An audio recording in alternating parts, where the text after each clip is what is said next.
നമസ്കാരം. പുതിയ വീഡിയോയിലേക്ക് എല്ലാവർക്കും സ്വാഗതം. നമുക്കിന്നൊരു കത്തിരിക്ക കൊണ്ട് തീയൽ വെച്ച് നോക്കിയാലോ. അതിനായിട്ട് ഞാനിവിടെ എടുത്തിരിക്കുന്ന ഒരു കത്തിരിക്കായും ഒരു പിടി ചെറിയ ഉള്ളിയാണ്. ആദ്യം തീയലിന് വേണ്ടുന്ന അരപ്പ് തയ്യാറാക്കാം. ഒരു ചീനച്ചട്ടി അടുപ്പിൽ വെച്ച് കൊടുത്ത് ചീനച്ചട്ടി ഒന്ന് ചൂടാകുമ്പോൾ അതിലേക്ക് 1 ടീസ്പൂൺ വെളിച്ചെണ്ണ ഒഴിച്ചു കൊടുക്കാം. ഈ വെളിച്ചെണ്ണ ഒന്ന് ചൂടാവട്ടെ.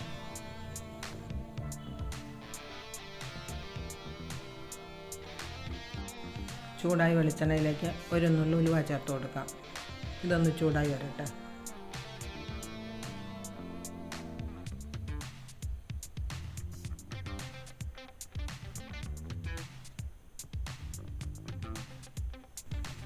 ഇതിലേക്ക് അരിഞ്ഞു വെച്ചിരിക്കുന്ന 2 അല്ലി വെളുത്തുള്ളിയും 2-3 ചെറിയ ഉള്ളിയും കൂടെ ഇട്ട് കൊടുക്കുക. ഇതൊന്ന് ചെറുതായി ചുമന്ന് വരട്ടെ.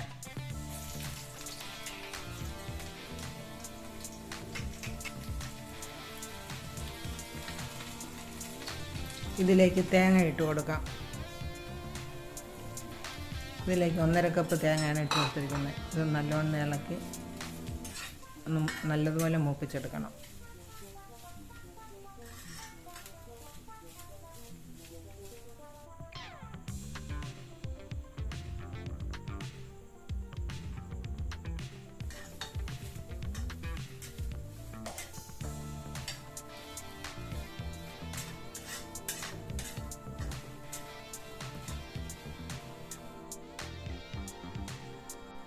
തേങ്ങയുടെ നിറം ഒന്ന് മാറി വന്നിട്ടുണ്ട്. ഇതിലേക്ക് 2 തണ്ട് കറിവേപ്പിലയും കൂടി ഇട്ട് നല്ലതുപോലെ ഇളക്കി കൊടുക്കാം.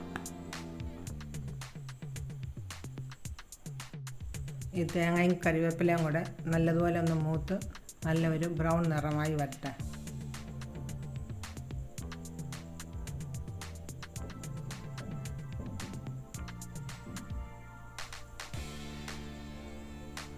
തേങ്ങയുടെ നിറം ഒന്ന് മാറി വരുന്നുണ്ട്. ഇത് നല്ലതുപോലെ മൂത്ത് വരട്ടെ.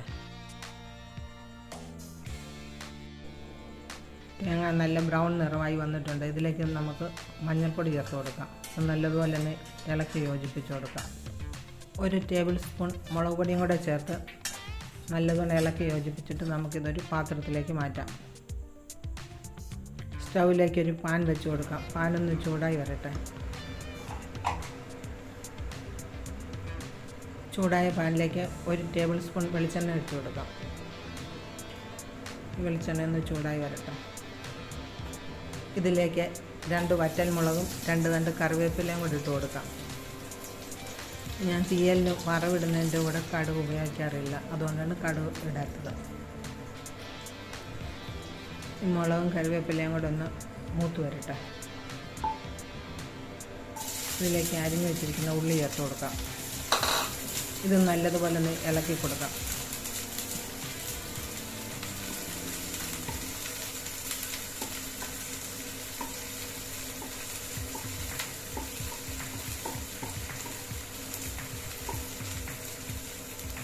ഉള്ളി ഒരു പകുതി വേവായിട്ടുണ്ട്. ഇതിലേക്ക് അരിഞ്ഞു വെച്ചിരിക്കുന്ന കത്തിരിക്കയും കൂടി ഇട്ട് കൊടുക്കാം.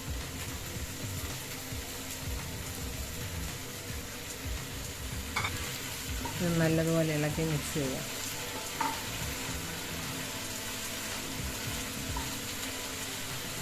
കത്തിരിക്കയും ഉള്ളിയും കൂടെ ഈ എണ്ണയിൽ കിടന്നൊന്ന് വെന്ത് വരട്ടെ. ഇത് നമുക്കൊന്ന് അടച്ചു വെക്കാം. അടപ്പ് തുറന്നൊന്ന് കത്തിരിക്ക വെന്തോന്ന് നോക്കാം. കത്തിരിക്ക വെന്തിട്ടുണ്ട്. കത്തിരിക്കയ്ക്ക് ആവശ്യമുള്ള ഉപ്പിട്ട് കൊടുക്കാം. നല്ലവണ്ണം ഇളക്കി യോജിപ്പിക്കാം. കത്തിരിക്കായും ഉള്ളിയും വെന്ത് എണ്ണ തെളിഞ്ഞ് വരട്ടെ. എണ്ണ തെളിഞ്ഞ് വന്ന കത്തിരിക്കയിലേക്ക് നമ്മൾ അരച്ചു വെച്ചിരിക്കുന്ന അരപ്പിട്ട് കൊടുക്കാം. ശകല അരപ്പ് ഞാൻ മാറ്റി വെച്ചിട്ടുണ്ട്. നല്ലതുപോലെ ഇളക്കി യോജിപ്പിക്കാം. അരപ്പ് കൂട്ടിൽ നല്ലതുപോലെ പിടിച്ച് കിട്ടുന്നിടം വരെ ഇളക്കി കൊടുക്കണം. മാറ്റി വെച്ചിരുന്ന അരപ്പിൽ കുറച്ച് ചൂടുവെള്ളം ഒഴിച്ച് വെച്ചിട്ടുണ്ടായിരുന്നു. അതിൽ നിന്ന് ആദ്യം കുറച്ചെടുത്ത് നമുക്ക് ഈ കൂട്ടിലേക്ക് ഒഴിച്ച് നല്ലതുപോലെ ഇളക്കി യോജിപ്പിച്ചിട്ട് ഗ്രേവിക്ക് ആവശ്യമായിട്ടുള്ള വെള്ളം കൂടെ ഒഴിച്ചു കൊടുക്കാം. ഇത് നല്ലതുപോലെ തന്നെ ഇളക്കി കൊടുക്കാം.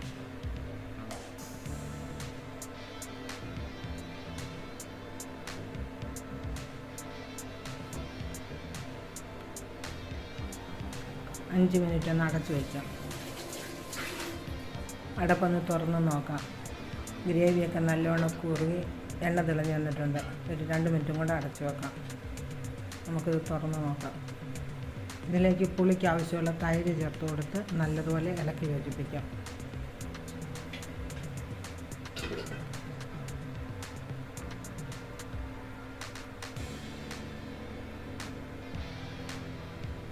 നമ്മുടെ തീയലിന് നല്ലതുപോലെ എണ്ണയൊക്കെ തെളിഞ്ഞ് വന്നിട്ടുണ്ട്. നല്ല കുറുകിയ ചാറോടുകൂടി സ്വാദിഷ്ടമായ തീയൽ തയ്യാറായി.